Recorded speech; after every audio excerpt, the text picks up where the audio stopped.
On this edition of the program, Senator Padilla handcuffed in a scuffle at a press conference. We talk all about Mamdani in New York. Will Cuomo choke? Evan Scrimshaw joins the show. It's all coming up. The following is brought to you by Just Another Pilot.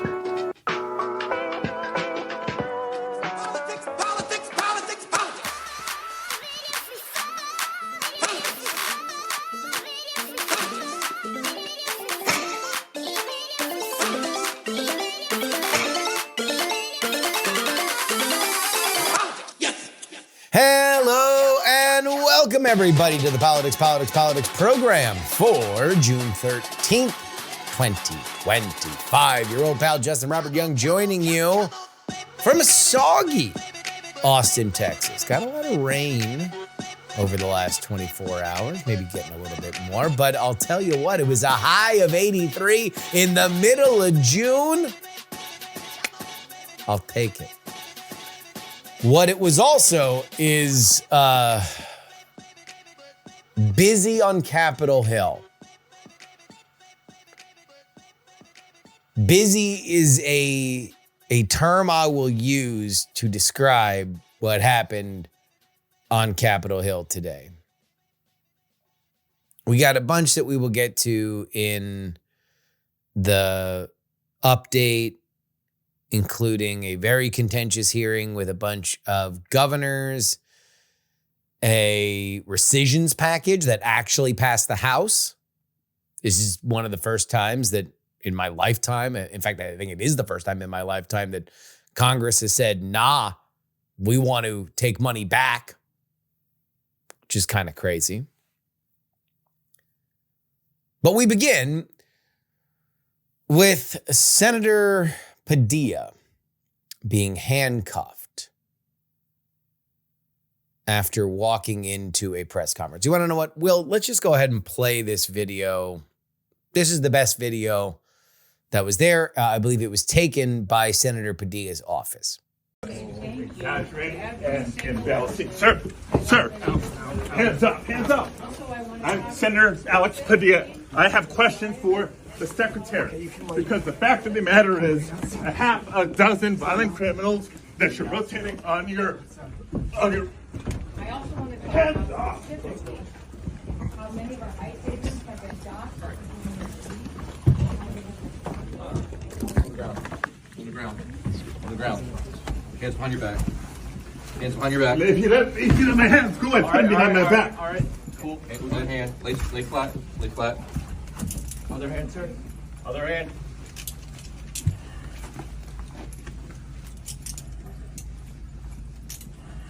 There's no recording allowed out here. I did not know. There's no recording allowed out here per FBI, right? For what, I'm sorry? There's no recording allowed out here. That's my boss. I have to There's no record recording everything allowed for out us. here. You can record. There's no recording allowed out here. I'm not a member There's of the no press. recording allowed out here. I understand that, sir, but The reaction to this was swift and loud. Luminaries from around the Democratic world obviously were activated by it. You saw big, bold-faced names like Mayor Pete go out to his social media and say that this was a line that he did not even believe the Trump administration would cross. Meanwhile, the Congressional Hispanic Caucus gathered around and heckled Speaker Mike Johnson, who said that Padilla was acting like a thug. Did Shorty want to be a thug? I have to say,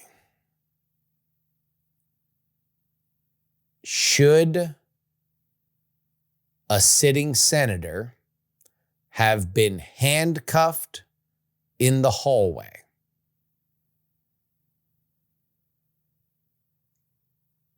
Probably not. But should you expect to get shoved out of a room when you're yelling during a press conference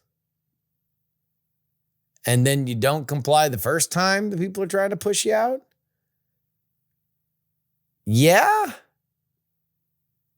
And obviously, look, DC has its own hierarchies and, everybody is, a rook to a bishop, to a queen, to a king. So you treat everybody differently. If Donald Trump went to the back of a Christie Nome press conference and started yelling and screaming whatever he wanted, I don't think he would be pushed out. A senator is somebody that considers themselves about as far high up the totem pole when it comes to the congressional world as anybody else. There was some back and forth on whether or not Padilla was wearing his pin.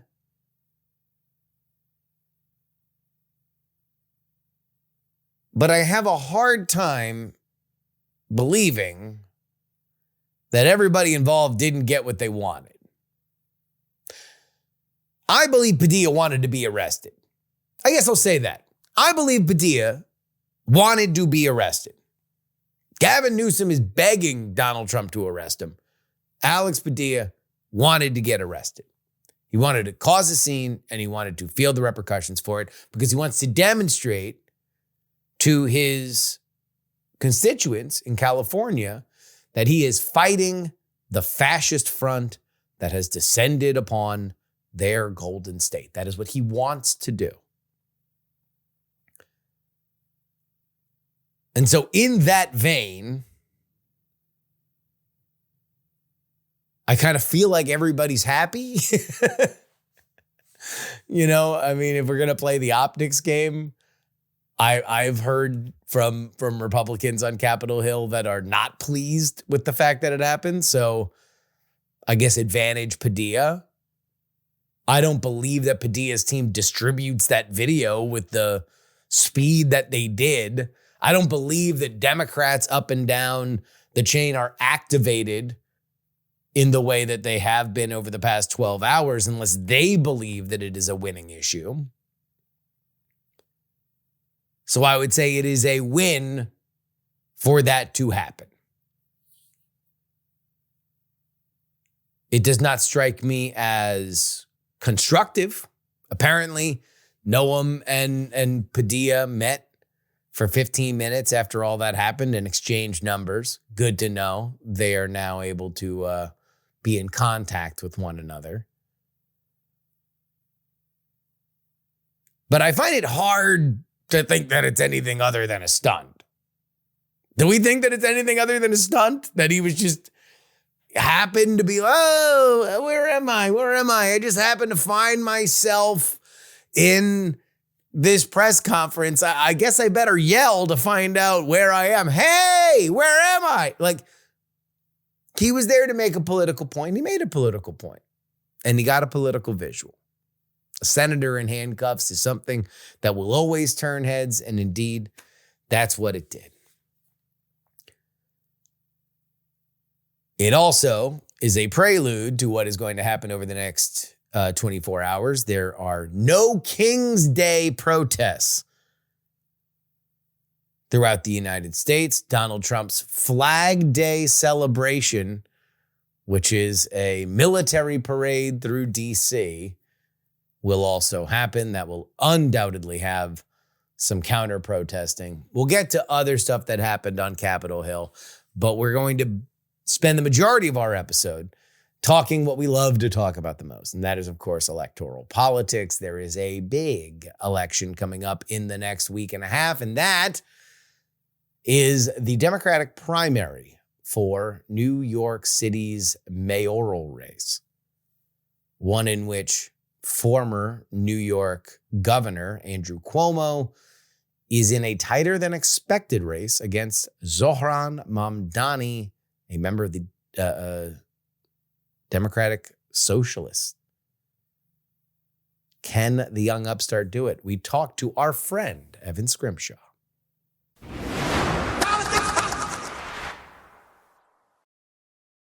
We have some election results in New Jersey, and we are coming up on a big Democratic primary in New York. And I've gone back and forth on this. I was going to go out and cover it when I thought it was going to be Eric Adams versus Cuomo. Then Eric Adams drops out. So I'm like, okay, this is boring now.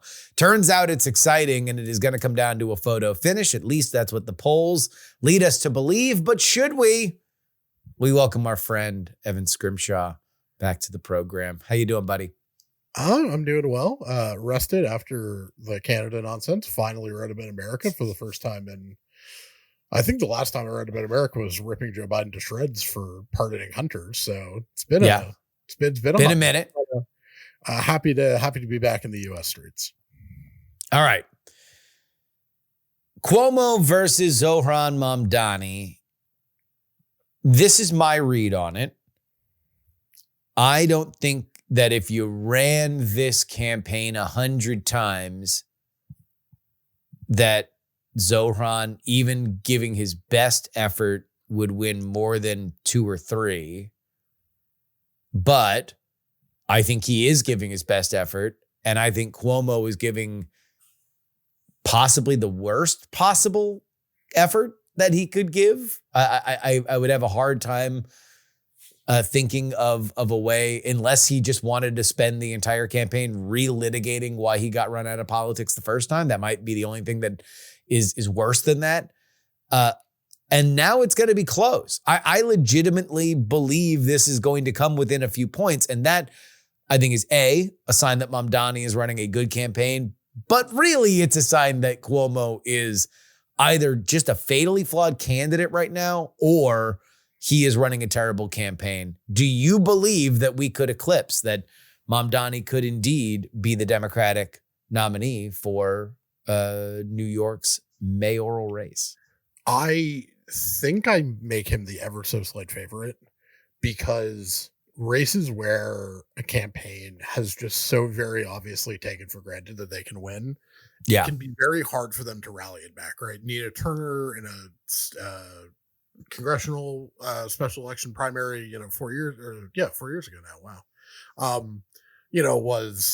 She was winning by up to 35 points in friendly internal polling, and everybody thought she would lose, or she was going to cruise. That she was going to cruise. Yeah, it was over. Chantel Brown released, I remember, it was a poll showing her down 7, had all this momentum, and that sort of momentum carried forward. And I think Chantel Brown ended up winning by like 5.5.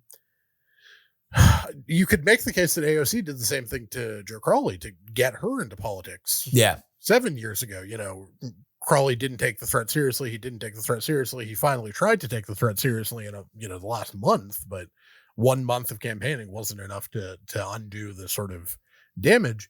And the thing about Cuomo that was so interesting is he faced 2 serious, at least to some level, credible primary challenges as governor, right? From Zephyr Teachout and the Sex and the City woman, whose name, Cynthia Nixon. Yeah. And both of them got above 30%, and neither of them broke 35%, because Cuomo was proactive in both of those primaries. Yes. Proactive. He was on the front foot, and he never let himself get in a position where they smelt blood. Because had they really smelt blood, there would have been more opportunities for progressives, money, energy, effort to really go there in a way that, frankly, it just didn't for Cuomo, because people assumed that he was going to win, and that was what they were doing. And this time he just didn't do it. He thought when Adams bailed out, essentially he thought what you thought, which is, this isn't interesting, I'm going to cruise. Yeah. And I don't know if Cuomo can get the machine back up, but we know they're scared of releasing an internal poll only showing you up 12 in a final round. A, that's not that impressive. And B, that's a significant drop from what your internal polling was claiming, a month ago. Yeah. So it means that the race by your metric has shifted significantly against you. And this came after there was a Data for Progress poll that had Mamdani down 2 points. Like, it was a negligible lead for Cuomo. This shows a pretty rapid deterioration of that lead. We have yet to see kind of the poll that breaks the dam that shows Mamdani up. But I don't think that it's realistic to say that this is not a striking distance race at this point. And I am kind of surprised from every phase of the Cuomo campaign, they don't have a signature issue aside from Cuomo's back, baby. And they don't have a credible line against Mamdani. You know, there's appealing to the Jewish vote, which is always going to be a huge thing in a race in New York. But that's not a whole reason to believe that he is, I mean, for a certain segment of New York, yes.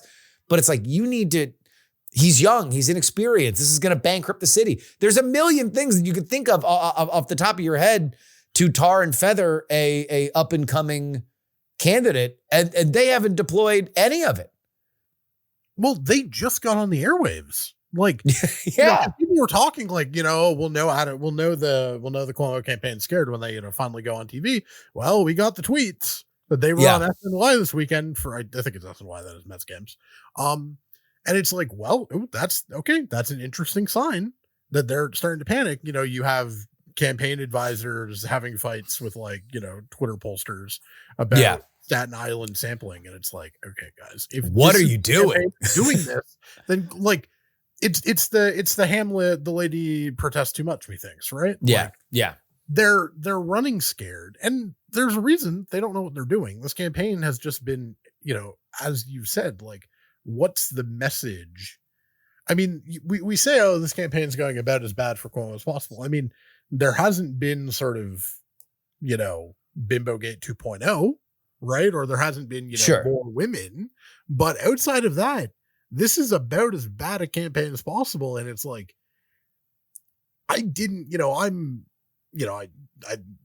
fun fact, I thought about this a lot. The first time you and I ever podcasted was about Andrew Cuomo. Was about Cuomo, yeah. Resign. Yeah. And, I've never made it a secret that, that Cuomo is not my cup of tea. But the thing about Cuomo that gets me is I don't really understand why he's running, because even if you put aside the Me Too stuff, yeah, which whatever, he wasn't a good governor for why? How is I mean, the real thing is, how has everyone else in this field not managed to kill Cuomo themselves? If you're Brad Lander, if you're Adrian Adams, Cuomo was the guy who signed the bail reforms that everyone in New York seems to hate. He was the one who completely screwed up COVID. He was the governor while the schools were closed too long. Yeah. How is Cuomo claiming to be the moderate change candidate when you are responsible for all the shit people don't like? You did it. It was on your watch. I totally agree, but that it kind of gets to this other issue that I think is very, very weird about this race. And New York City politics is its own animal. I don't know how it translates beyond its borders, but this is a race where everybody watch that debate, and it is a race to talk about Trump. Trump is a huge issue in this race. And that's fine, right? Obviously, New York City, although New York City did swing harder, right, than it has, at least by its own standards in 2024. But it takes away, if you're an anti-Trump candidate, you are taking away issues that people associate with Trump. And I don't know why there's not, from the Cuomo campaign, if you're going to be the moderate candidate, then be the guy that says you are going to have moderate solutions, and anything that people don't like, blame on the guy who's currently mayor. You also have this toxic dumping ground in Eric Adams where you can lay anything else you want of well, how does that work? I don't know. I'm going to do it better than him. It's fine. You actually have an outsider's advantage on this in a certain way, as much as anybody named Cuomo is ever going to have an outsider's advantage. And meanwhile, it's Zohran is the one who's running ads about how he's going to be doing permitting reform. It's how do you surrender permitting reform to the socialist? I mean, the fact that he, he sort of read the room and figured out what his sort of weakest sort of anti-Cuomo constituency was, sort of, I don't want to say this word out loud, but I can't think of a better version, abundance bros. Yes. That was a very smart tactical decision to come out and say, well, the big thing I've changed my mind on, the government role in solving the housing crisis. That is the kind of tactility that good campaigns do. And, Zohran's very good at this. He's got whatever intangible je ne sais quoi to him. And that matters. But this is the ultimate, like, you needed everything to go right for you and everything to go wrong for the guy in front of you. Yes. And no one is going to remember. No one is going to care how bad. Like, if he wins with 51% of the vote, which is, like, I think kind of what I believe to be the vote outcome, but again, huge error bars on that. If he gets 45, I'm not shocked. If he gets 55, I'm not shocked. But, if he wins, everyone's going to focus on, oh my God, what a campaign he ran. And he did. He ran a great one. Ran a, S tier candidate, 100th percentile, the Shea Gilgeous-Alexander of campaigns. Cuomo ran arguably the worst campaign of anybody in any real election in the 21st century. I cannot think of somebody who's run a worse campaign than him, even if he scrapes by. Because the other thing is, apparently New York, I found this out like 3 weeks ago, and I'm still baffled by it. How the bleep does New York City have ranked choice primaries, but not choice general, when they have all this fusion voting and the Working Families Party? And apparently, for guest of the show, Edinger Bentham tweeted this, and I found this out too. Apparently, Cuomo also has like a fake third party that means that he can be on the ballot in the general if he loses the Democratic. Oh, really? I didn't know. He has an escape hatch, and they don't have sore loser laws in New York. Correct. So apparently that's a problem that we're gonna see, or potentially see. It's all very like the. I mean, if he runs in the general, he's making Mayor Mamdani, right? Like, because there's no the way this is shaking up is like the only way that I could possibly see Eric Adams winning a second term is like Mamdani wins the Democratic, the Democratic nomination, and now Eric Adams is essentially running as the like half of the Democratic base is like, geez, okay, fine, him over this guy. We really hate him. There's going to be a lot of bad feelings if Cuomo loses. And then you have whatever element of the Republicans, which that's another thing. The fact that New York City Republicans can't, you're telling me there's not one hedge fund guy that can run? Really? Like, it's going to be, what's his butt again? The Guardian Angels man? Like, come on. Like, there's not a dude, a rich guy who wants to be on podcasts. Unfortunately, I think fortunately for a segment of New York sports fans, the person who would do that is Steve Cohen, but he is unfortunately busy running the Mets. Yeah, so true. Like, that is the kind of, like, it is stunning to me that New York Republicans can't get anybody. Like, come on, you're one of the biggest cities on earth, get like a somewhat credible candidate. But yeah, so this could be really interesting if Adams can sort of steal that latent Republican vote, especially in a city that, was significantly more Republican last time. Not, it's not like they're going to flip it anytime soon, but did trend significantly to the right. The real question for Cuomo seems almost like he's speed running how to lose an election. Like, he really seems like he's just trying to do I don't think he wants it. I mean, my read on his energy is like, you guys should be honored that I am slumming it to run as mayor. He does not have this like comeback kid energy. Because the best case scenario for him is that it's like, you want to know what? Powers that be ran me out of the governor's mansion. That's fine. What matters is that the crown jewel of New York State, the crown jewel of America, is gleaming as bright as possible. And I'm the man to do it. This is what I want the capstone of my career to be. And I'm going to dedicate it. Like, there's just so many things. There's many narratives that you can say where it's like, oh, okay. Like, we're getting good leadership here. But like, he hasn't demonstrated any of it at all. It's just very, very lame, trickly energy. Yeah, and I don't like what's his purpose? Like, Zohran has a big policy agenda, almost none of which is going to get implemented, right? Exactly. Yeah. I mean, that's Respectfully, we're not the benefit for him is that he could say a lot of things that he's never going to be able to do. Right. We're not getting municipal grocery stores by 2029. Like, spoiler alert, that's not. The buses will not be free. Spoiler Sure. alert. But like, I just don't understand how, like, so in a world where you have to deal with council and you have to deal with a governor, and we have no idea who the New York governor is going to be in a year and a half, and frankly, it could even be a Republican, and I don't think we can rule that out in the slightest. In that world, I don't know what. Like, I don't know what you have to present your mission, not really in a policy wonk way, but in sort of like a broad, sort of like almost like Obama-y, like West Wing-y, sort of like aspiration-y way. And like, I don't know what Cuomo's 10-word answer to steal the West Wingism. Like, I don't know what the 10-word answer to why Cuomo wants to be mayor is. Yeah. And I sort of thought when he was originally running, because like, I can't be governor. I can do it in 5. Right. But like, it's not good that now that like, it seems like the whole race is happening and the whole debate happened and nobody knows.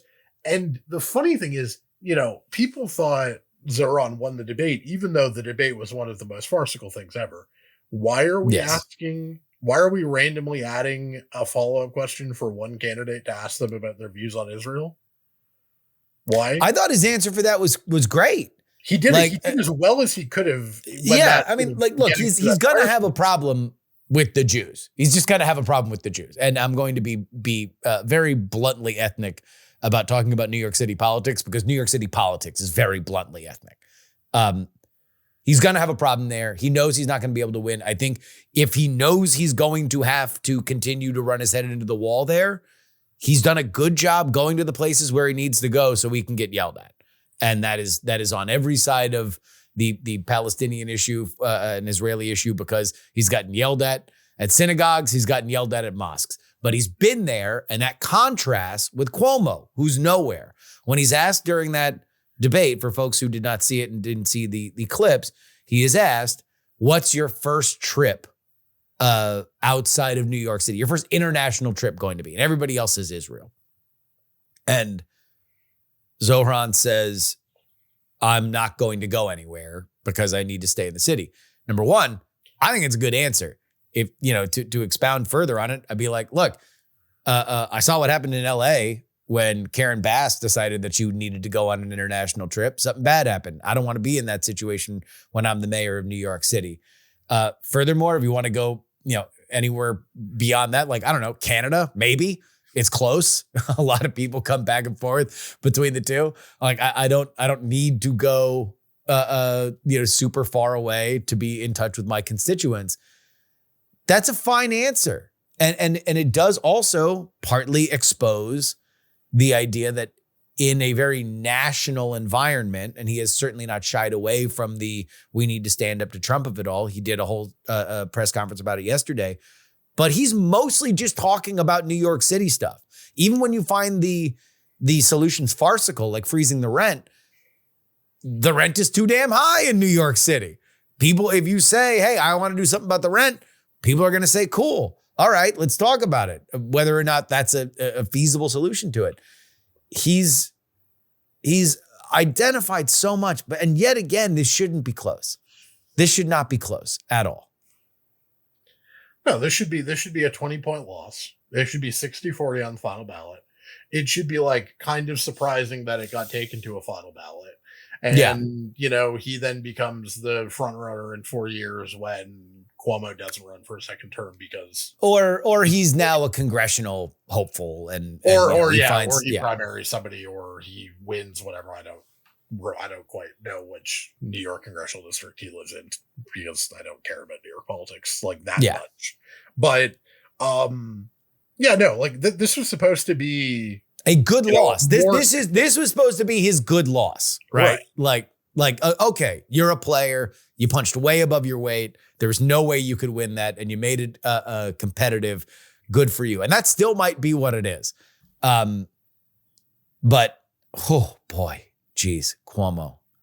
Can I, mean, can I just say everybody who's like, who wants to make this into a referendum on the National Democratic Party, I think is completely missing the point. I don't see how you could. I think there's plenty. I'll put it this way. I don't know why, of all the things that you can talk about the referendum on the National Democratic Party, that you would choose this. Well, because the thing is, like, one, the, moderate, centrist, whatever word we want to use, wing of the Democratic Party is mostly more competent than this version of Andrew Cuomo, this shell of Andrew Cuomo. First off.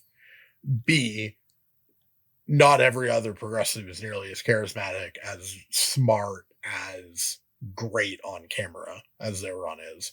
Yeah. And 3, and more importantly, this is one city, one very left-wing city. And the thing I wrote about in my piece on Wednesday is the Democratic Party has a big problem, and they don't really know what they are, and they have a brand image problem. I don't think it matters, because here's the thing. What is going to change in 2026, whether or not Democrats have a good approval rating or a bad approval rating? Nothing. Because Democrats are going to win the House either way, because they need to flip 3 seats. Yeah. Not like 3 seats. They need to flip 3 seats. And it's they're the out party in a 6-year midterm. History would dictate that should be a light lift, and if it is not, then there are truly rotting floorboards, and the entire house needs to be demoed. Right, but we've seen from the specials, and a bunch of which were last night, even more proof. We've seen from some of the generic ballot polling, they'll get a big enough swing to flip 3 seats. I'm not saying blue wave, trust me. They're not winning the Senate, right? No. Roy Cooper, assuming he runs, is probably going to beat Tom Tillis. Maine is going to vote in idiosyncratic Maine ways, which is not going to be a referendum on National Democrats. It's going to be a referendum on whether Mainers still want to treat Susan Collins as Susan Collins as opposed to just generic R. Yeah. John Ossoff's going to win now that Brian Kemp's not running. Yep. Michigan Republicans are a mess, so whoever wins that primary is probably going to become the next senator. And again, better environment, right? Nothing that happens in 2026 is going to matter what National Democrats are. And so this need to have this big drag out fight about what the Democratic Party is now.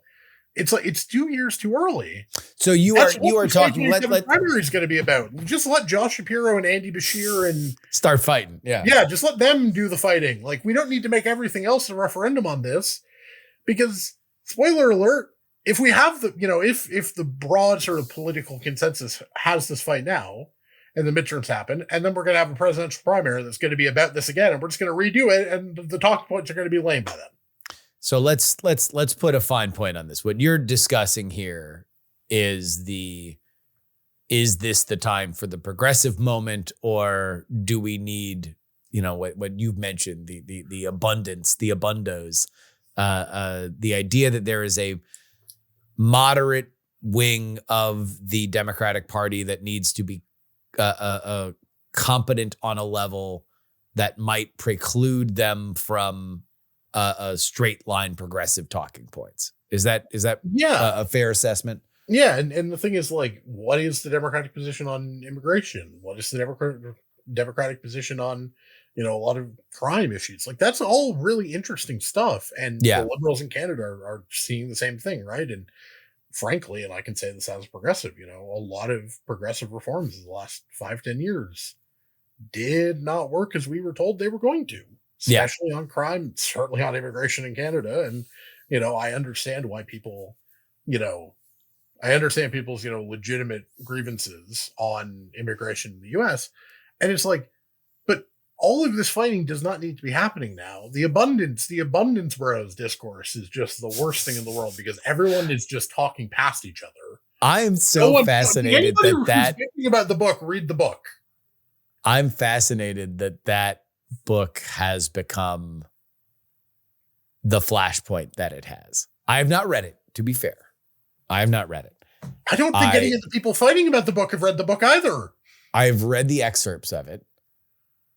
It has fascinated me that the central thesis of it is, I think the thing that I think should be taken away, and I don't think that this is a controversial point in Democratic politics or in politics in general, is when you make promises, it's better when they are kept and people are happy about it. That seems to be the like core central idea, and that Democrats, to then take the more specific idea with the Democratic Party or the progressive movement, is that many promises have been made and people believed in them, and then either they were not completed, or when they were not what they were sold as, and that erodes trust. I don't think that's controversial. I don't think that that's a crazy thing. Now, I think you could criticize it for being almost elementary on a level that it is ridiculous. And I think you can criticize it for saying, well, then maybe these plans are stupid and you shouldn't present stupid plans because they're destined to fail. But I don't know. The fact that this immediately became the idea of like, okay, this is the new moderate wing. The progressive wing is going to attack it like, antibodies to a foreign invader. And that's what happens on social media. I guess it's predictable, because what else are people going to do with their entire day? But like, what is progressive about defending an environmental reform system in California that has left high-speed rail, which again is supposed to be a pro-environmental, effort, that a portion of it may or may not open at some point in the 2030s, having been passed by the people in the late aughts? Yeah. What is progressive about defending that system? What is progressive about defending a system that stops building that supports parking lots instead of apartments for students, right? Yeah. Nothing. The whole thing about a lot of governmental problems is it's not actually progressive to support government for the sake of government. You want government to be efficient and effective because, spoiler alert, if you want the public to have any faith in literally any progressive policy idea, Medicare for all, I'm just going to use that as the example, you need to prove to the people that you can do what you want to do, that you can effectively manage the like literal technical parts of doing this. And one of my sort of bugaboos in Canada, and frankly any Democrat should do it too, why are we not just having like a rolling Simpson Bowles commission? Yeah. Just identify inefficiencies? Like, I don't think Doge as done by Elon Musk and Big Balls and whoever the hell else is a dumb idea. The concept of a sort of, the way I phrased it in Canada is like a commission of audit, right? Yeah. That whose purpose is not necessarily deficit reduction, but is designed to find waste inefficiency that you can then use for better childcare policies or better environmental subsidy or whatever, instead of immediately going to a tax rise or a deficit increase for these things. If the commission finds very little, and you want it to be bipartisan, you want it to have some heavy hitters, but like, there's nothing, the fact that the left has just so willingly ceded, fiscal discipline as a virtue is asinine to me, because you can absolutely make a virtue of the fact that, hey, I would like to do progressive things, and I would like to make sure that our tax dollars are going to useful priorities and not being wasted in government middle management of people who are playing solitaire all goddamn day.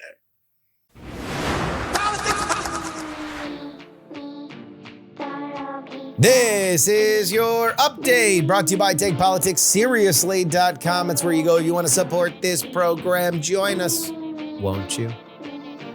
Come on down. It's a good time. Paying subscribers to the program get 2 bonus episodes each and every week. I'm going to do one on my first Father's Day, because you want to know what? You guys are the reason why I can feed my child. Take politics seriously. The high-profile Democratic governors of Illinois, Minnesota, and New York defended their state's immigration policies in a Republican-led House Oversight Committee on Thursday, weighing in on the ongoing Los Angeles protests over immigration enforcement. J.B. Pritzker of Illinois, Tim Walz of Minnesota, and Kathy Hochul of New York took questions from the House panel, defending their roles as sanctuary states. When you look at those three, well, one of them is not like the other when it comes to presidential aspirations. Both J.B. Pritzker and Tim Walz very much have their eyes on the White House. Kathy Hochul, well, not so much. Still, it was a ridiculous spectacle designed for conservative media red meat. There was a Nancy Mace, Tim Walz meeting of the minds that I'm pretty sure has permanently made me dumber. I don't know. Can we get a class action lawsuit for people who have watched clips of this? I can't imagine doing the whole thing. I have not watched the whole thing. I've read the quotes and I've watched the clips.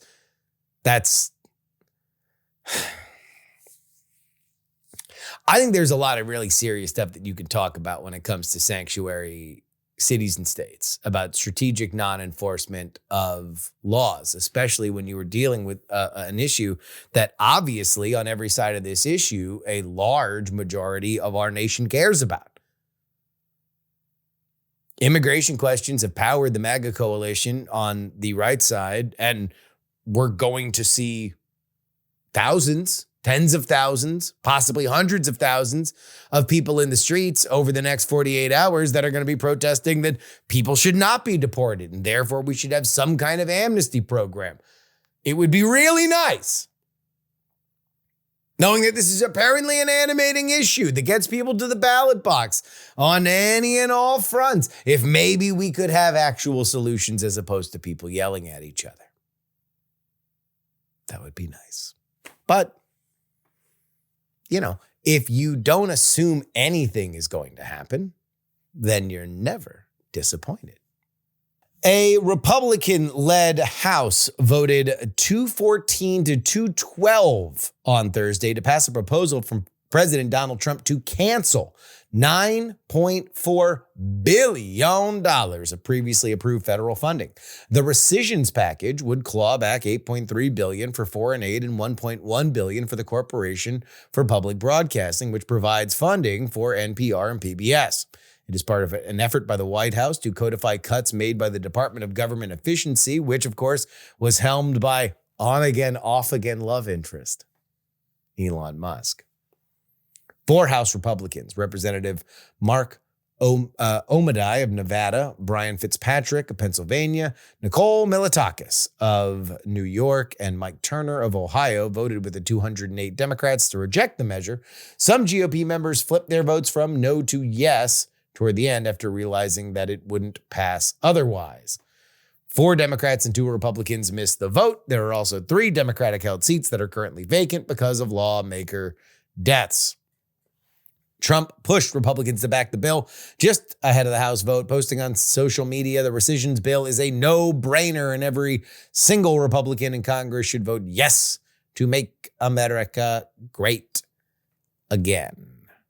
In case you are curious about the history of rescissions, Ronald Reagan was in recent times the person to use it the most, $15 billion worth of cuts through 101 rescissions. That was 4% of discretionary spending at the time, so a not insignificant amount. And then President Clinton was the last president to preside over a budget surplus and the last to see rescissions enacted. And now we're back. Now again, $9.8 billion. There's only few times that you can ever say that $9.8 billion isn't really a drop in the ocean. But I think that that is pretty much the case here. This is more symbolic to show that the Republicans do have the capacity to do something like this. The question is going to be what happens next. And I'm kind of surprised that it went through the way that it did, because I wondered whether or not the Elon stuff was going to actually hurt it, to be totally honest. I did not know whether or not Doge fever had broken. And we will end on a sad note. An Air India plane bound for London crashed in a residential area shortly after takeoff on Thursday, killing 241 people on board. This according to the airline.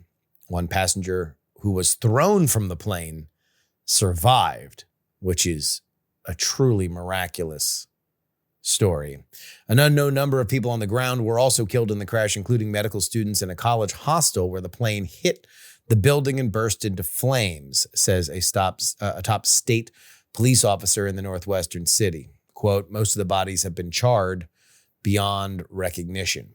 India Home Minister Amit Shah confirmed that he met the sole survivor at the hospital. The doctor said that he has examined the survivor, who was identified by physicians.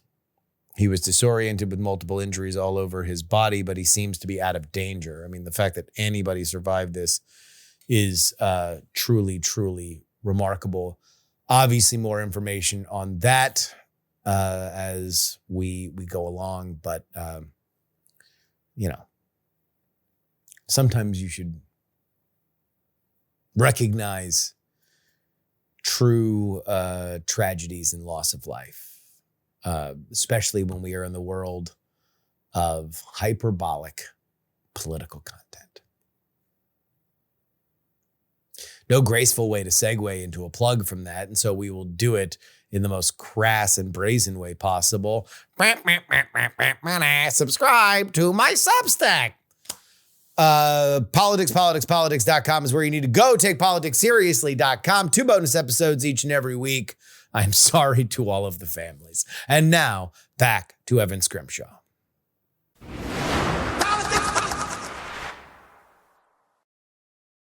The Democrats have very, very little. There was a moment like a few weeks ago with the One Big Beautiful Bill where there were some Democrats that were talking about the debt. Oh, no, it was the bond market, right?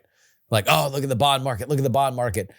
It's like, you don't have a track record on federal spending.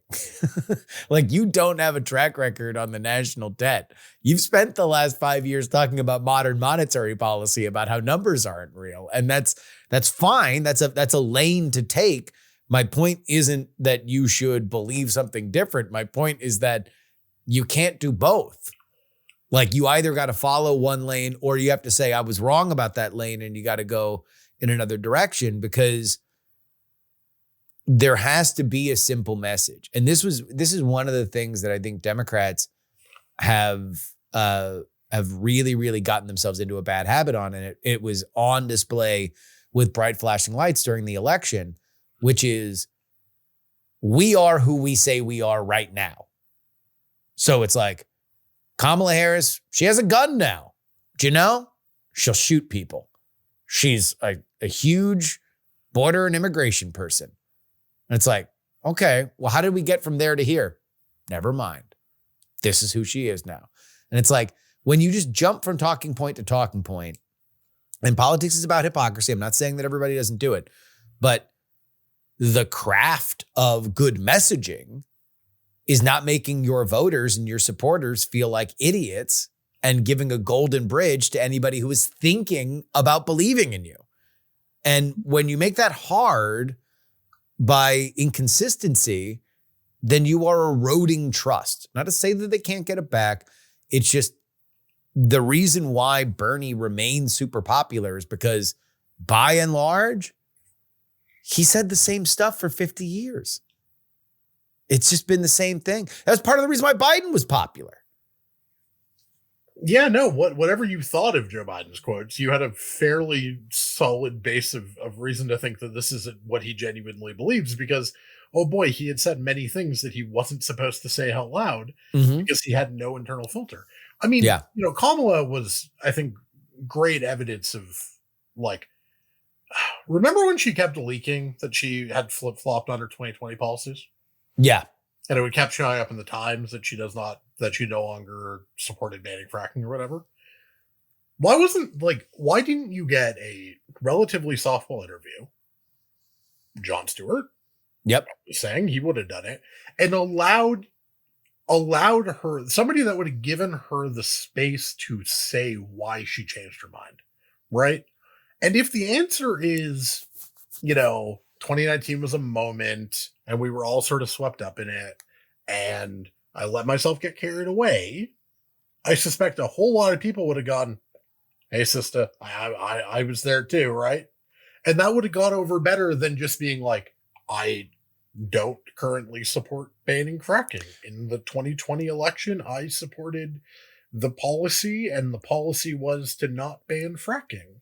And it's like, okay, so you're not even pretending that you've changed your mind. You're not even acknowledging the fact that you've held a different position.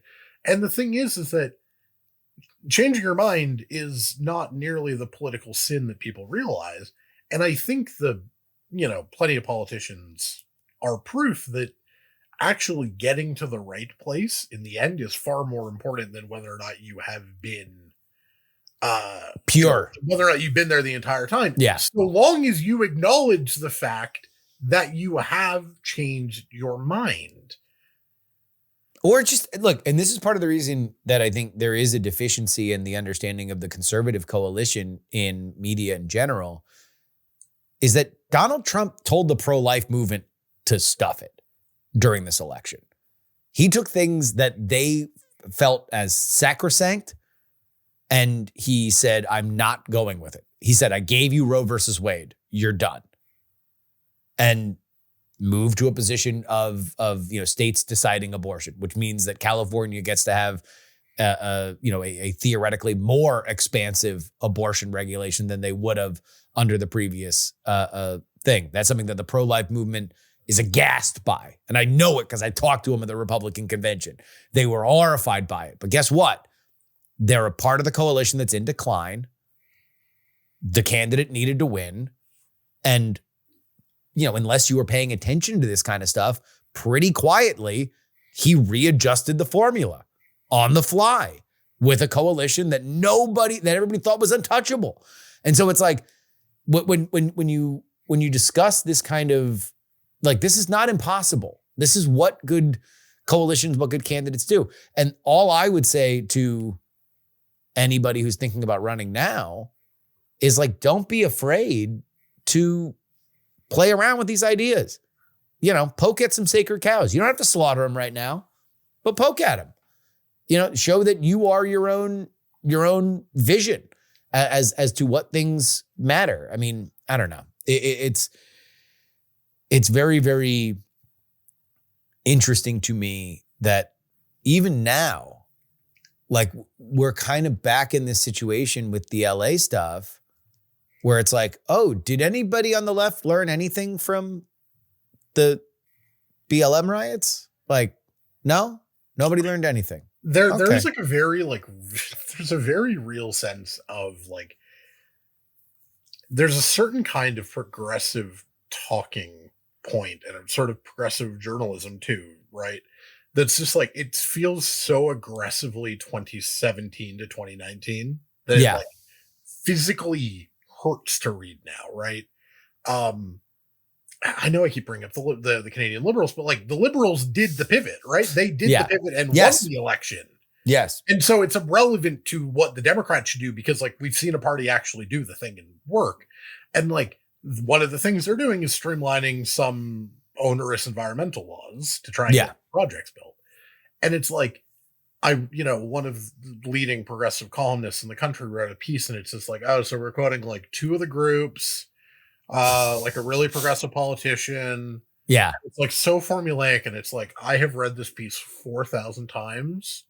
And in the American context, it's like, oh yeah, this could have been the Sierra Club and Justice Dems or Sunrise or somebody. And it's just like, and get a quote from Elizabeth Warren, and I know exactly how this piece would read, right? Like it's the same thing, but it's so aggressively 2018, and it's like it's so very Trump 1.0 because that's the playbook people liked. Because Trump 1.0 was actually a pretty good time to be a progressive, right? You didn't have to think too hard.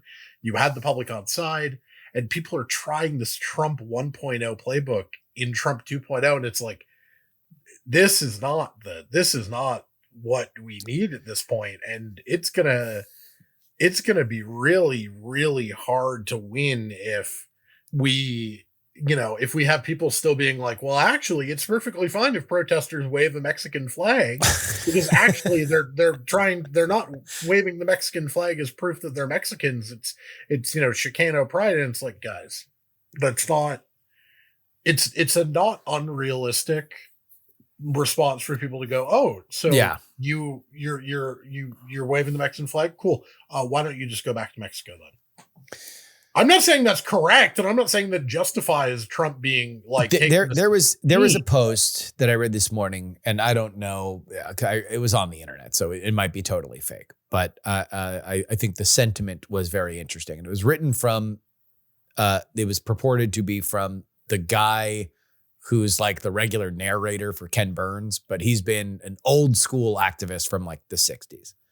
And he was commenting on how poorly the protests are going to turn out for immigration causes in America, in LA. And his point of view was like, look, a protest is an advertisement. It is an advertisement for a better world. And the audience is not the government. It's not the White House. It's not local officials. It is the American public. And what you want is for when they look at a protest, they want to see the world they hope to live in. And that means that it has to be appealing. So you don't want to be screaming and yelling. You don't want to be angry. What you want to be is en masse, calm, cool, collected, walking with signs. This is what the student movements of the 60s, eventually, these are all the lessons that they learned. And he was like, look, the protests need to be during the day. When it's night, you can't tell who's who. People can sneak around. And now all of a sudden you're mixing up your messages. Number two, organizers put people in vests with whistles. And so when somebody starts throwing a brick, you blow the whistle, everybody sits down, you let the authorities pick out the person who was violent, and you go forward. But when you mix all these things together and you're in the situation where you're explaining, well, there's a little violence, but it's not the blah, blah, blah, blah, blah. It's like you are seeding your commercial. You are seeding your vision. You are saying to the American public, my vision for the future involves trapping cops under an overpass while we throw bricks at them. That's part of my commercial for you. And this is, again, from a 1960s radical explaining what they learned then. It's a problem. And to your point of competence, if Karen Bass and Gavin Newsom were saying, we are on the hunt right now to find the agitators who have done things like this, but we are rejecting Trump's moving the National Guard in and moving the military and moving the Marines in because we believe that they are going to shoot one of our peaceful protesters, this would be a totally different conversation. But there is no discussion of the people that are causing violence except to minimize it. And it's damaging. It's damaging to the cause that I believe they are trying to go for. It's hugely damaging because, one, a RMG poll that's come out while we're recording this has 52-42 disapprove on Trump's decision to send the National Guard to LA. So the protesters are losing the fight, number one. And number two, this literally, conflating and sort of taking advantage of the mixture of sort of disciplined, peaceful activism with other less disciplined, more agitatory stuff has been the way that, the government, the establishment, whatever word we want to use, has responded to every protest ever. It's literally why the Chicago 7 are the Chicago 7, right? Yeah. Those 7 people all came from, or not all, but they came from distinct sort of traditions, distinct movements, right? And we know that. We know that from 55 years ago now. Yeah. You know, that you cannot allow your movement to be to let those people in, because it's all going to be, you're all going to hang on the same, you're all going to hang on that same rope. You're all going to be viewed that same way. And it's just, Newsom is just very obviously trying to bait getting arrested, right? It is just him. God, I cannot with him. Just so impotent. He is such an impotent leader. Just to keep screaming, "Arrest me, daddy," on Midas Touch is like a caricature of what you would want somebody to be. I mean, if you're looking for what you don't want in a Democratic leader, for me, and again, I'm looking for people that would like win elections, it'd be hard to draw a caricature that is more cynical and craven and less effective than Gavin Newsom. And the thing is, he's eminently cynical and endlessly craven, right? Yeah. He's not good at governing, and he's Bad not at it, actually charismatic. Yeah. Because the thing about, the sort of like, oh, I think my bleep doesn't stink. I can do whatever. I'm going to go have dinner at the French Laundry for my birthday because I'm a special birthday boy. I have lockdown, even though I have this whole state on lockdown. The thing is, you have to be a certain level of like cool and charismatic to pull that off. Yeah. Like, if you're on the right side of that line, whatever, right? You are kind of untouchable. And it's just like, well, he's a good governor, so we don't really care, right? Yeah. The problem is he's not a good governor. No. He can't get anything built. He keeps talking all this big game on housing, and then nothing ever ends up happening. Everything just stalls out in the ledge. Yeah. He can't seem to manage his own legislature very well at all. His electoral results suck. Yeah. Like, Democrats arguably could have still had the trifecta in 2022 if he had actually bothered campaigning for his job. But like, why does he keep doing Pod Save America? I mean, I know why, because he's campaigning for president, but like, yeah. Can you stop? Can you stop doing Pod Save America and actually try and lead your state? He wants to brand himself to be a civil rights icon. I think that's the only thing that you could say when you're begging for Tom Homan to arrest you. Like, that's what you want. You want to be looked at as a resistance hero. And look, there's a lot of people that are very, very, very angry with what's happening in Los Angeles, and they're very, very angry about, ICE raids and stuff like that. I would make the argument that what you want, what Gavin Newsom should be talking about, look, number one, get the violence under control, right? Like the biggest thing is like, you need to be proactive in this, and you can't just be, the story has to be, Donald Trump is making my job getting the violence under control harder, but my number one thing to do is getting the violence under control because everybody deserves to peacefully protest. That should be his argument. Like, all the petty stuff with Homan is ridiculous. Beyond that, you should be saying, all right, all these people in LA deserve to be citizens. They don't deserve to be chased around under the specter of ICE. And when I'm president, I'm going to push for that. If you believe that, no human is illegal, like the sign says in front of your house, then run on it. But that's the problem. The problem is this like great big brained middling with the Democratic Party, where it's like, okay, I don't think that amnesty is going to be something that is popular. So I'm just going to say non-enforcement is the way to go. and I'm going to appeal to the good nature of people. And that's okay, I guess, but it's not a bold vision. And it just kind of leaves everything centered on where it is right now, which is mostly about burning Waymos. So what do you think? So what do you think would be a better political move for the next Democratic nominee? This sort of like halfway house, sort of like Kamala, sort of essentially continuity Kamalaism on immigration, or amnesty for people who have come here, for non-criminals who have come here, right? Yeah. But in exchange, literally give Republicans everything they want on border security, right? Tougher, more, right? More agents, more physical infrastructure, Terminator robots, everything. Literally the whole everything. Shebang. But the people who are here can stay because, frankly, trying to deport these people is not happening, right?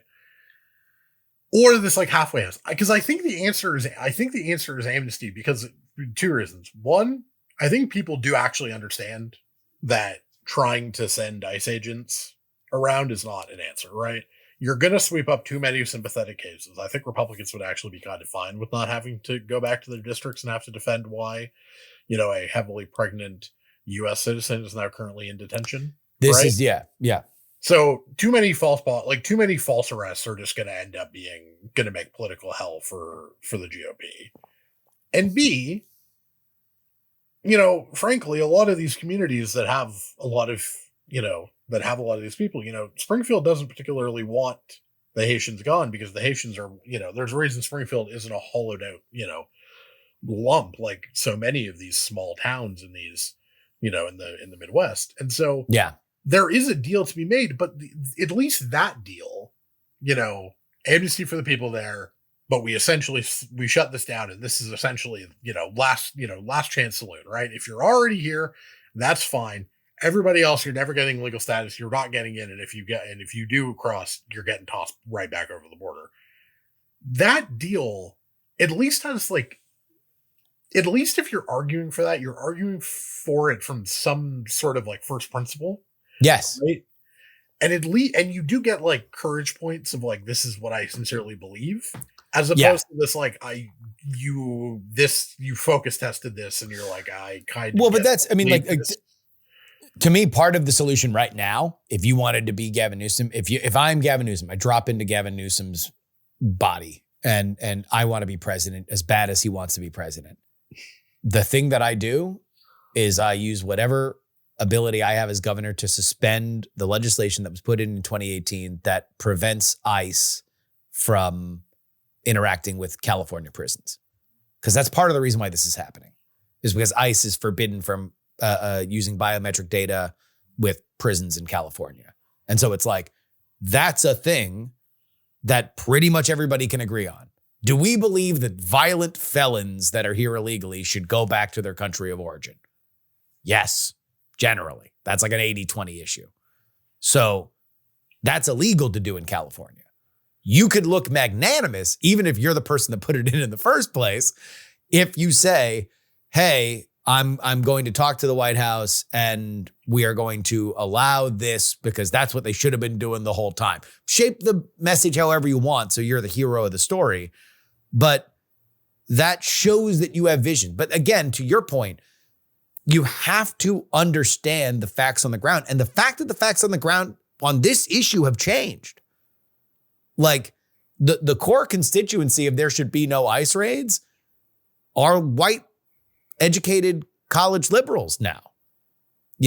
Like it is not the immigrant communities in the same way. It is a very, very different issue, and you need to at least understand the facts on the ground. Yeah, and the thing is, it's uncomfortable for a lot of people, right? In Canada, we let in like 1 million international students and temporary foreign workers. You know, in 2022, we just said, screw it, open the, essentially let the floodgates open, right? Yeah. It's been a disaster. We essentially have New York City's housing crisis. Yeah.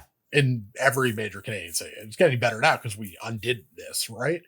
And it's like, I am instinctively a very pro-immigration guy. my politics certainly growing up were always sort of like, slightly, to be honest, smug about the fact that Canada had a bipartisan consensus that immigration was good that you guys couldn't manage. Yeah. I've had to spend the last 2 years writing about the need for steeper and tougher immigration cuts. It's deeply uncomfortable for me. I don't like it. Yeah. I really, really would love us to fix this problem and build more houses and more schools and, more healthcare capacity so we can let in more people again so that I can start lib posting like it's 2017 all over again. But it ain't. But the problem is people don't want to admit it. And I've got people coming in my comments again, talking like it's 2017. And it's like, you don't get the show. Yeah. Like to do the Le Batard thing, you don't get the show. I'm sorry, but this ain't, we ain't in Kansas anymore. Yeah. These are different issues. And it's different in Europe. It's different in Canada. It's different in the United States. But it's different than it was 10 years ago. And people need to live in reality, not pretend that it's still what it was. Let's go out on some sports. Stanley Cup Finals, 2-1. This is going to air on Friday, so Game 4 will have already been played. I did you so dirty by delaying the worst state party draft and forgetting to tell my editor to take out you picking the Lakers to win the finals after the Lakers had been eliminated. So I apologize to you, but give me your read on the Stanley Cup Finals. Game 3 is legitimately one of the worst games I've seen the Oilers play, and I watched almost every Oilers game. But they have a tendency that when the Oilers look bad, they look really bad, and when they look good, they look unstoppable. Mm-hmm. I think they're getting Game 4. I think they better hope they're getting Game 4, or else I think it's over. Right, but I think we're getting a vintage McDavid and Draisaitl game that just like, hey, we are going to be the best players on the ice, and we don't care. And I still think it's Edmonton. I mean, the Panthers are incredible. Like this being the finals is not shocking in the slightest. It was my finals before the playoffs. Like it was my finals last year in February. I wrote a piece. The Panthers are such a complete team. It's really hard to look at the fact that they can run 3 lines like that. The fact that their third line has Lundell and Marchand on it is just it's a crime. Honestly, I can't believe Boston did that. I hate the Bruins already. Well, see, the thing is I have a love-hate relationship with the Bruins. Yeah. But I do love them because they have beaten the Leafs so fundamentally over the years. But how do you give the Panthers Marchand? Oh my God. It's so annoying. But it's for like nothing, right? It was like a second-round second-round pick that became a first. But the thing about first-round picks, especially late first-round picks, is they don't matter. Very obviously going to be. They're about as valuable as like an NBA second rounder or like an NFL third rounder. It's like it's a complete crapshoot. Yeah. Like, and they'll be good in 2 years. So the Bruins might gain something from this trade in 2029. Like maybe, possibly, if they draft well in a total crapshoot. Potentially see value in 4 years. It's so annoying. It's such high level hockey. I mean, Game 3 wasn't, but like Games 1 and 2 were so good. And it's so funny. They were amazing. It's so funny compared to this absolute snooze fest of an NBA Finals. Like Game 3. I don't know. Game 1 was great. Game 1 was great for 4 minutes. It was a 15-point game the entire game until it wasn't. Yeah. Like no one believes OKC. No, I think the in 6 at most, and probably in 5 still. Like the Stanley Cup Finals are, number one, it's a back-to-back. It's a rematch of another year, right? Which is always exciting to see whether or not history is going to repeat itself, or you're going to see a get back win. And also, this is just, it's so filled with drama in McDavid. Like, the Oilers are not as good of a team as the Panthers, in my opinion. God, no. They are not. They don't have the goaltending. They don't have as complete a roster. They have the best player by a mile and a half. They have the best 2 players. Yeah. So they have their second best player is probably going to win MVP tomorrow night, Thursday, for people listening. Like, but what also, an insane sentence. But also, like, the Panthers are specifically great at shutting down what McDavid does, as much as any team can. And Right. so they're so well matched. The difference, I think, ultimately is goaltending. It's whether or not McDavid can be Hercules, can just totally turn a series. It's amazing to me. Look, man, I've gone to so many games in that arena, in the Panthers arena in Sunrise. It's where I've seen the most amount of NHL hockey in my life, despite the fact that I'm a Penguins fan. I have never seen it be a legitimate home ice advantage in the way that it is. It's heartening to see Broward show up for the team. I'm very excited that they have as complete a team as they have. But this game 4, to me, it's everything.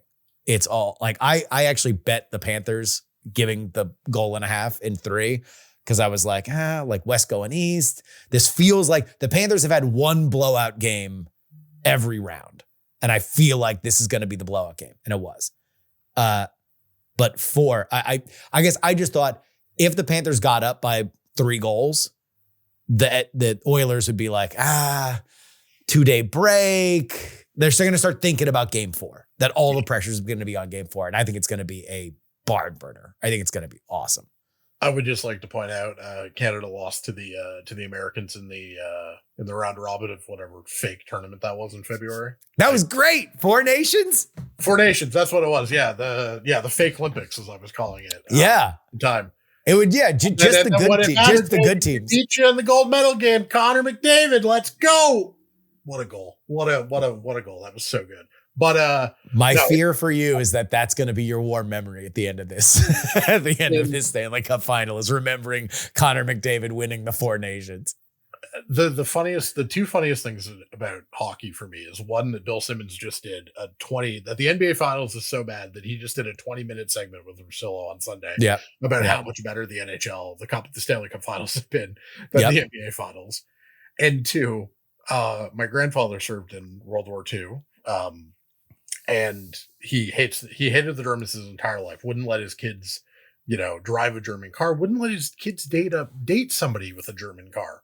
Okay. My 2 favorite hockey players, the 2 NHL jerseys I own, German Leon Draisaitl and German Tim Stützle of my hometown Ottawa Senators. Yeah. And I just find it deeply funny that Grandpa Scrimshaw is rolling in his grave knowing the purchases I have made. The funniest way that this could all go down is that indeed Edmonton breaks the curse and wins the Stanley Cup final, bringing the cup back to Canada after so many years, decades away. And then Alberta secedes and becomes a part of the United States. That would be the funniest way that this could end. I mean, that would be truly hilarious. It's not even, you're a Penguins fan, so like you are one of the few people who will get it. But like, I need McDavid and Draisaitl to get a cup together. Like, they are this generation's Crosby and Malkin. And Malkin, that pair. You just need that. The difference, though, in that back-to-back with the Red Wings was Fleury. That's the one thing that I worry about with. Oh yeah, Skinner is not that guy. Is that I don't even know if I would. I honestly might just start Calvin Pickard and give Skinner. I think look, that's going to be the weak link. That's going to be you're always, the Panthers are a scrappy team. You're going to be able to bait the Oilers into. I mean, they really, really lost their discipline. At the end of the last game, to the point where I was wondering whether or not there was going to be like suspensions by the end of it because there were so many game misconducts. But ultimately, that nucleus of the Penguins back in the day was obviously led by Crosby, Malkin, Letang on the defense, and Fleury. They all kind of came up together, but it's like you had that backstop where Fleury was able to stand on his head against an amazing Red Wings team at the time. And that's the one thing is like the Panthers are so relentless because they have such deep talent that it's like, I don't know. Hockey's such a team sport. I it would be a heartbreak to see those two players not win with the Oilers. But I mean, the good thing is that like they are so close, like personally close, that McDavid's is going to resign and they're going to be teammates for another 10 years. So they're going to keep getting cracks at this. Like it's absolutely hilarious. Those two, they are like Draisaitl bought a home in Ontario just so he can like live close to McDavid in the summers. It's like, the codependent besties. Like what on earth? Everyone jokes that they're just in a polycule because both of them are married, but their wives are like best friends too. Yeah. It's the funniest thing in the world. Hockey is the gayest sport of all time. I don't understand why, but like, it's great. I love hockey. It's fantastic. The playoffs have been amazing. Edmonton go get game 4, drag them back to Alberta, get game 5, win the cup. Let's go. Yeah. You never made a prediction in the primary, in the New York primary. I went on the record. I had the ball. You have Zohran. Yeah, I have Zohran. Do you think Cuomo still does it? The shoes that have yet to drop are the panic last minute blanket of the airwaves. And so you take advantage of the name ID and the 11th hour super ugly smears.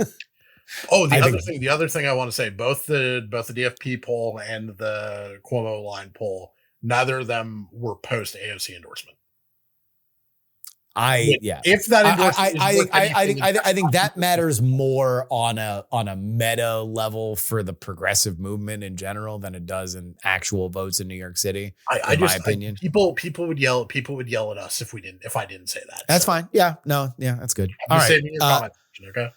I would say Cuomo by a whisker. Yeah, and I think it's a humiliating loss, and I think it is a sign to. Like, I don't know that Eric Adams, crazy ass.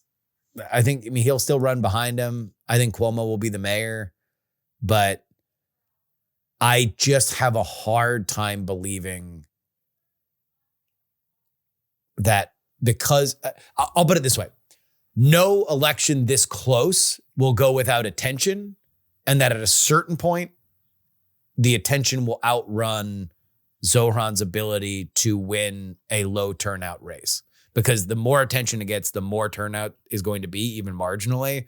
And that ultimately, I think Zohran will run out of really energetic votes before there's just regular New Yorkers who are like, oh, Cuomo's back? Great. Yeah, no, I mean, it's totally possible. It's really interesting, the concept of electing essentially a lame duck from day one. I mean, I'll put it this way before people get mad at me, because there's a few Zohran people in my mentions. He's run a race that deserves to win. My thought about him is not anything to do with it. I think he has maximized. He is 120% of what he should be. I think he has run a campaign that should be looked at and studied. I think he's done a really good job of, I don't know how replicatable. In fact, bookmark this, the cringe campaigns that are going to come after this, when a bunch of people who are not as charismatic as Zohran try to do the Zohran videos that he does every 2 days, is going to be really funny. But he has overperformed. He has done as good of a job as he could possibly do.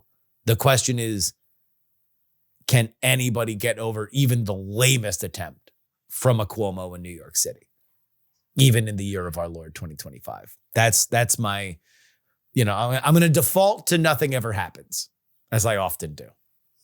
That's a persuasive case, and it's the case that I openly like wrote in my thing, being like, I don't know if I'm only seeing this through slightly rose-colored glasses because I'm a progressive, and that's. I agree with you that everything that you see numbers wise looks like a dude who is choking and doesn't have answers, because that's the other thing that is real. The pro Zohran perspective, which you laid out, is like, if you didn't have answers before, It's rare that you get the right answers in the last 2 weeks.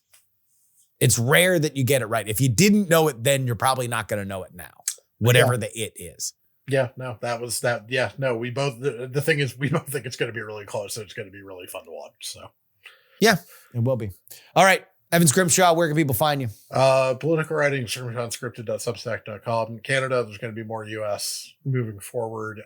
There will be an announcement, hopefully in July, on a new place for my sports writing, because I've dumped a couple of Stanley Cup previews on the politics blog, but like at some point I can't keep doing that. So I'm looking forward to that. Buy my book, Summation of the Storm. Follow me on Twitter at @Scrimshaw. Consider being a paid subscriber to Scrimshaw Unscripted. I don't put any of my work behind the paywall, but if you would like to show your appreciation, it's a way to do that. It's a way to help my daily content as I try and use the influence of having helped to throw Justin Trudeau and the goodwill that I still have with Mark Hardy's people. For how long I'll keep it, who knows? But who knows? Now, at least. Who knows? All right. Scrimshaw, thank you so much. Thanks for having me, man.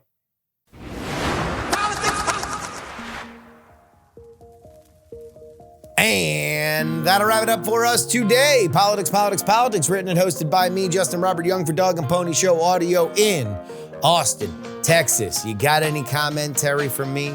theyoungamerican@gmail.com. We had a pretty interesting week of shows here for you, huh? Especially if you got the 2 bonus ones. You were rocking and rolling on a Sunday afternoon. You got your late edition on Thursday. And then I think we had good free shows as well.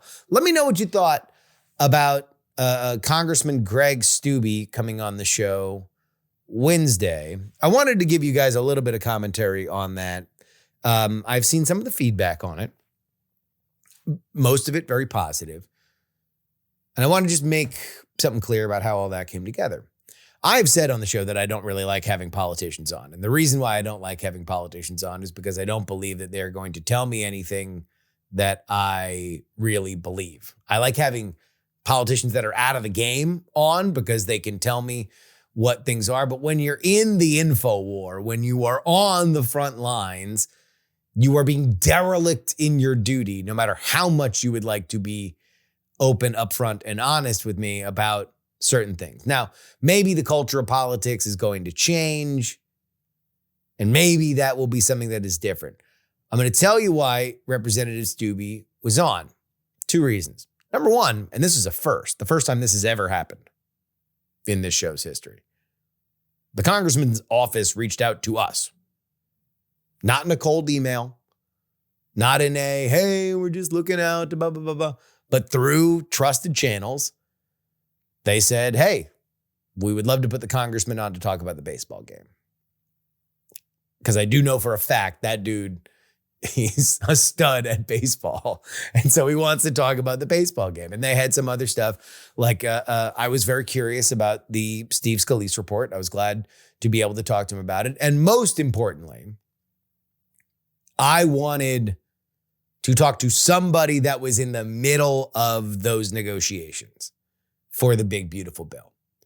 Didn't matter what the Democrats talked about with the one big, beautiful bill. If there were somebody that were similarly on the Democratic side when they were negotiating the what eventually became the Inflation Reduction Act or any of those incredibly contentious bills, I would have had a similar thought. We talked about it a lot. I wanted to ask somebody that was on the ground.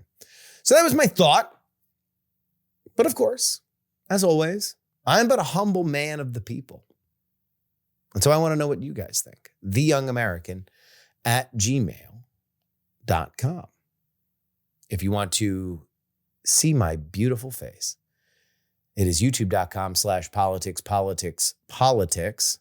You can also find shorts of the show on TikTok at Justin R. Young or the aforementioned YouTube, Politics. You want to know what, guys? Like and subscribe. You got to like and subscribe and comment as well. We love to read the YouTube comments. If you would like to offer me. This is only for dads. All right? Only for dads. Maybe moms too. Dads and moms. Funny dads and moms. This is what I want. Hit me off with a one-time donation at paypal.me/paidjury. Venmo, it's Justin-Young-20. Cash App, it is PX3Cash. Or send me anything you'd like in the mail. Post Office Box 153184, Austin, Texas 78715. And in the notes of any of those digital platforms, or physically write it down if you're sending me this via mail, I want your best advice on Father's Day. How should I spend my Father's Day? All right? Many of you have given me tremendous advice as to how to be a father. Here's what I need. What do I ask for? Right? Because I don't really play golf.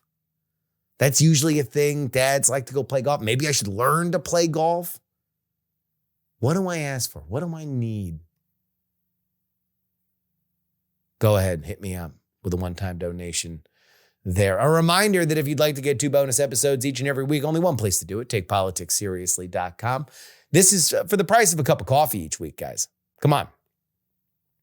Come on. I don't know why I wanted to slip into Dennis Miller there. Come on, babe. What are we doing? $3.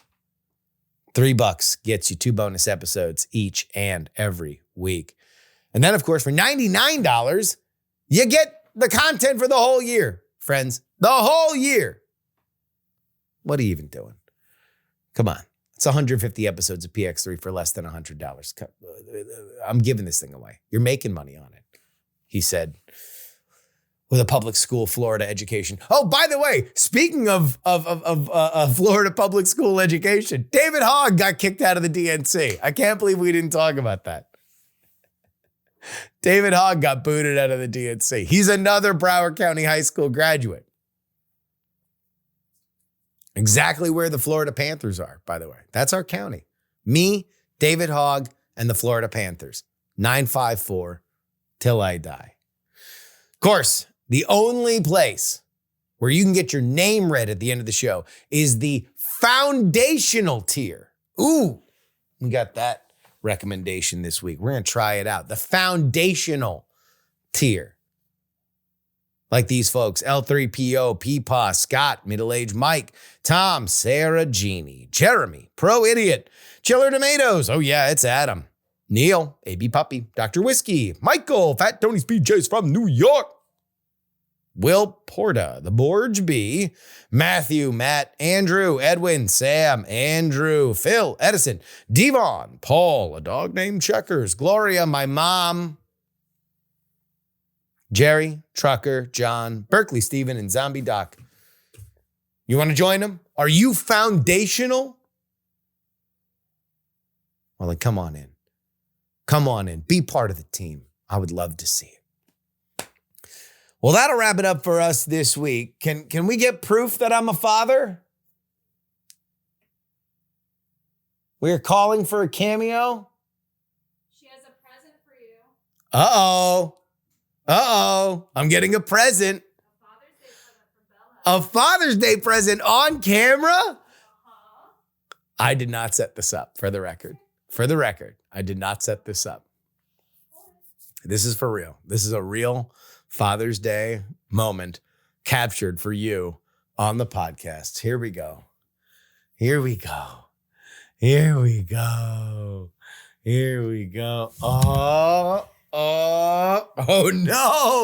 Oh no. Look at this. Baby bean. Okay. So there's the baby Bella, and here's my Father's Day present. They are socks with my daughter's face on them. They are amazing socks with screen printed my daughter's face on them. They are amazing. I am very, very, very excited. I will put them on my feet. Look, they're definitely her face. Look at that. Oh, thank you, Bella. Oh, what she really wants is the mic. I know. You'll be fighting for that your entire life. Just ask me. You don't have to do a podcast with Brian, so you don't have to fight for it that much. All right, that's it. Until next time, I hope you guys have a great Father's Day weekend. A shout out to all the dads. Till next time, this is your old pal Justin Robert Young with the little baby Bella saying, some shows talk about politics, others talk about politics, and still more discuss politics. But this is the only show that dares discuss 3. Wave bye. Wave bye. Bye. Bye. Bye. Bye. No? No? All right. We'll get it eventually. Diamond Club hopes you have enjoyed this program. Dog and Pony Show audio.